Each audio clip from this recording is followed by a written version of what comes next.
அறிவுக்கு ஒரு பாட்டு, உங்கள் அறிவுக்கு ஒரு பாட்டு.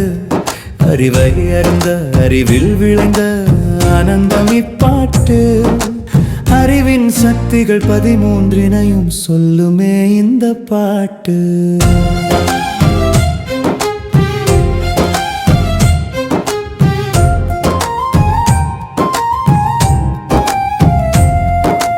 கண்டங்கள் கடந்தும் செல்லும், மண்டங்கள் தாண்டியும் செல்லும், உடலுக்குள் செல்லுக்குள் செல்லும், கடலுக்கு அடியிலும் செல்லும், உடலை எடுத்தும் செல்லும், உடலை விட்டும் செல்லும். வீட்டுக்குள் பூட்டிய வைத்தாலும் விண்ணை தாண்டியும் செல்லும்.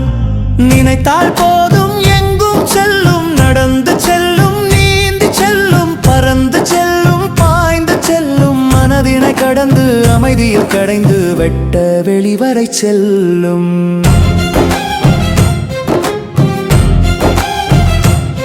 நமது ஆதிநிலை வெட்ட வெளிவரை செல்லும்.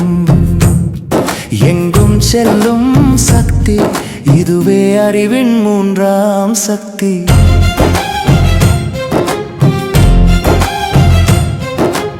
அணுவை துளைத்து ஏழ்கடல் புகுத்தி திருக்குறள் தன்னை படைத்தது யார்?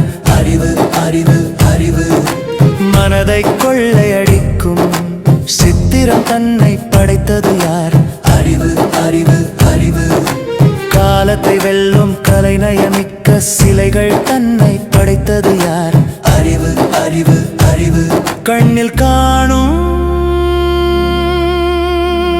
பொருளை எல்லாம்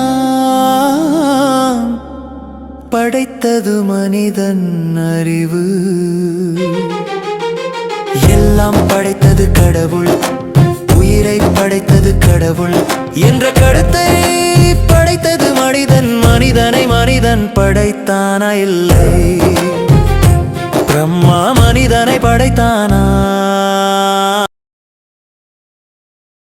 பிரம்மாவை மனிதன் படைத்தானா? பரமாய சக்தியில் பஞ்சமாபூதம் தரமாற தோன்றும் பிறப்பு. இது அல்வை சொன்ன ரகசியம், படைப்பை அறிய இது ரொம்ப அவசியம். படைத்தவன் கையில் படைத்ததுவா? இல்லை, படைத்தது கையில் படைத்தவனா? படைத்தவன் பெரிதா? படைத்தது பெரிதா?